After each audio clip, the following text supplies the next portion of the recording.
আমি একজন যুবক, আমার বয়স 18 বছর। আমি 5 ওয়াক্ত জামাতে সালাত আদায়ের চেষ্টা করি, কোরআন তেলাওয়াত করি, কিন্তু আমি পর্নোগ্রাফি ও হস্তমৈথুনে আসক্ত হয়ে গেছি।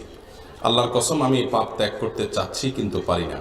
পাপ করার পর আল্লাহর কাছে অনেক কান্নাকাটি করে ক্ষমা চাই, কিন্তু কিছুদিন পর আবারও পাপটি করে ফেলি।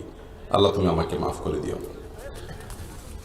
প্রিয় ভাই আমার, যিনি প্রশ্নটি করেছেন, প্রথমে আমি আপনার এই সুন্দর অনুভূতির জন্য, অপরাধ করার পর অপরাধের যে একটা দাহন আছে, জ্বলন আছে, অপরাধ বোধ আছে, আল্লাহর কাছে দাঁড়াতে হবে, জবাবদিহি করতে হবে, এই ভয় যদি অন্তরে কারোর মধ্যে থাকে, ইনশাআল্লাহ এই অবস্থা প্রমাণ করে যে আল্লাহ তাআলা তাকে অচিরেই সে গুনাহ থেকে বের করে আনবেন।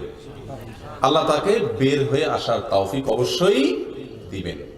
কোন পাপ করতে করতে যদি কেউ বেপরোয়া হয়ে যায়, ভাইরা আমার, বেপরোয়া, একেবারে কোনো পাত্তা নাই, চোখের পানি নাই, আল্লাহর ভয় নাই, এটা লক্ষণ খারাপ। এটা লক্ষণ খারাপ। অপরাধ করার পর আপনার ভিতরে যে জ্বলন আছে, অস্থিরতা আছে, আল্লাহর ভয় আছে, প্রথমে আল্লাহর শুকর আদায় করুন যে আলহামদুলিল্লাহ আপনি বেপরোয়া নন। আপনাকে আল্লাহ রাব্বুল আলামিন তাইবিনদের কাতারে, যাদের তওবা আল্লাহ কবুল করবেন, তাদের কাতারে শামিল হওয়ার তৌফিক দান করুন, আমরা দোয়া করি। আর সেই সাথে আমরা আপনাকে কিছু পরামর্শ দিব। প্রথম কথা হলো যে, দেখুন ভাই, পর্নোগ্রাফি এবং হস্তমৈথুন এগুলো আজ মহামারীর আকার ধারণ করেছে। অনেক পাঁচ ওয়াক্ত নামাজি, অনেক ভালো মানুষ, ভালো যুবক গোপনে গোপনে এই গুনাহগুলো করে যাচ্ছেন। তিনি বের হয়ে আসতে চাচ্ছেন কিন্তু পারছেন না।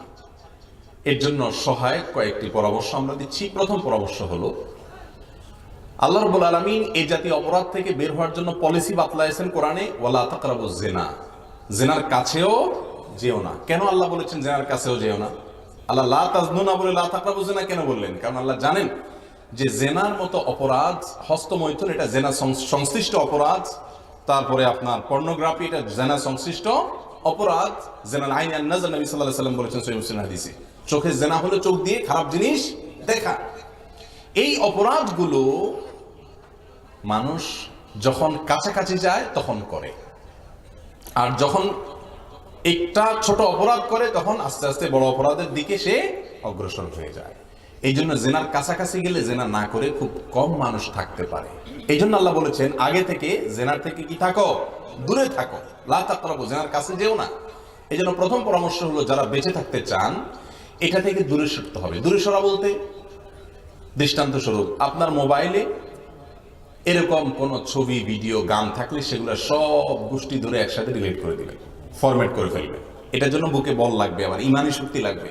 যখন আল্লাহর ভয় আসবে, চোখের পানি আসবে, লজ্জিত হবেন অপরাধ করার পর, তখন ইমান তাজা হয়। নবী সাল্লাল্লাহু আলাইহি ওয়াসাল্লাম বলেছেন, লা ইয়াজনি জানি হিনা ইয়াজনি ওয়া হুয়া মুমিন। কেউ যখন জেনায় লিপ্ত হয়, এই যে পর্নোগ্রাফি দেখছেন, জেনা করছেন, এই যে আপনি হস্তমৈথুন করছেন, জেনা করছেন, কেউ যখন জেনায় লিপ্ত হয় তখন তার ইমানটা তার শরীর থেকে বিচ্ছিন্ন হয়ে যায়, আলাদা হয়ে যায়। যখন সে জেনা থেকে সরে আসে, ইমানটা আবার ফিরে আসে। এই জন্য দেখবেন, এই অপকর্ম থেকে যখন সরে যান, সঙ্গে সঙ্গে আপনার ভেতরে একটা ইমানদার হয়ে থাকলে অপরাধ বোধ জেগে ওঠে, আফসোস লাগে, লজ্জিত হন। হয় কি হয় না? এই হওয়াটা প্রমাণ করে যে আপনার মধ্যে ইমান ফিরে আসছে। আর যখনই অনুশোচনা হবে, দেরি না করে সঙ্গে সঙ্গে এই মোবাইল থেকে সব ফরম্যাট করে দিবে। কথা কি বুঝাতে পারছি? ফেসবুকে যদি কোনো পেজ বা এই জাতীয় কোনো কিছু থেকে আসে, সেগুলো সব ব্লক করে ফেলবেন। কোনো বন্ধু যদি আপনাকে এই সমস্ত দিকে পথ দেখায়, সে বন্ধুর সাথে সম্পর্ক ছিন্ন করবেন, তার নাম্বার ডিলিট করে ফেলবেন, এবং এভাবে জেনা থেকে আস্তে আস্তে দূরে সরবেন। কোনো মেয়ের সঙ্গে আপনার পরিচয় হয়েছে, সেখান থেকে আপনার মনে বাজে চিন্তা আসে, একেবারে আপনার মেমোরি থেকে তাকে ডিলিট করে দেওয়ার আয়োজন করেন। তাহলে ইনশাআল্লাহ আপনি গুনাহ থেকে বাঁচতে পারবেন। দ্বিতীয় কাজ হলো, একাকী থাকবেন না। এই পর্নোগ্রাফির সমস্যা আর হস্তমৈথুনের সমস্যা, উভয় সমস্যা হয় কখন? যখন মানুষ লোকজনের সামনে থাকলে এগুলো হয় না। এই জন্য আপনি ম্যাচে থাকেন বা আপনার বাড়িতে থাকেন, যেখানেই থাকেন, একাকী থাকবেন না। বিশেষ করে যুবকদেরকে বলছি, একাকী থাকবেন না, মানুষের মধ্যে থাকবেন। যখন রুম থেকে সবাই চলে যাচ্ছে, আপনি একা হয়ে যাচ্ছেন, আপনি মনে করবেন যে এখানে কোনো বিষাক্ত সাপ থাকলে যেরকম আপনি দৌড়াইতেন, সেরকম করে আপনি অস্থির হয়ে বের হয়ে পড়বেন। একাকী থাকবেন না। আপনি একা থাকলেই শয়তান আপনার মাথায় সে বাজে চিন্তা আনবে, লোকজনের মধ্যে ইনশাআল্লাহ সেটা সুযোগ সে পাবে না। নাম্বার 3, তাকওয়া দিয়ে নিজের অন্তরকে সাজানোর চেষ্টা করবেন, আল্লাহর ভয় অন্তরে জাগ্রত করবেন, কোরআন এবং হাদিসকে চর্চা করবেন, সেগুলোকে নিজের ভিতরে ধারণ করার চেষ্টা করবেন।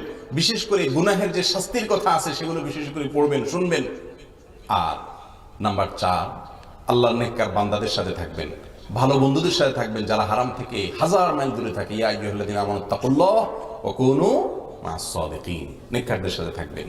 আর নাম্বার 5, আল্লাহর কাছে একটু চোখের পানি ফেলে দোয়া করবেন, আল্লাহ আমাকে তৌফিক দান করো আমি যেন গুনাহ থেকে বের হয়ে আসতে পারি। আল্লাহ আমাদের সবাইকে তাকওয়ার জীবন ধারণ করার তৌফিক দান করুন।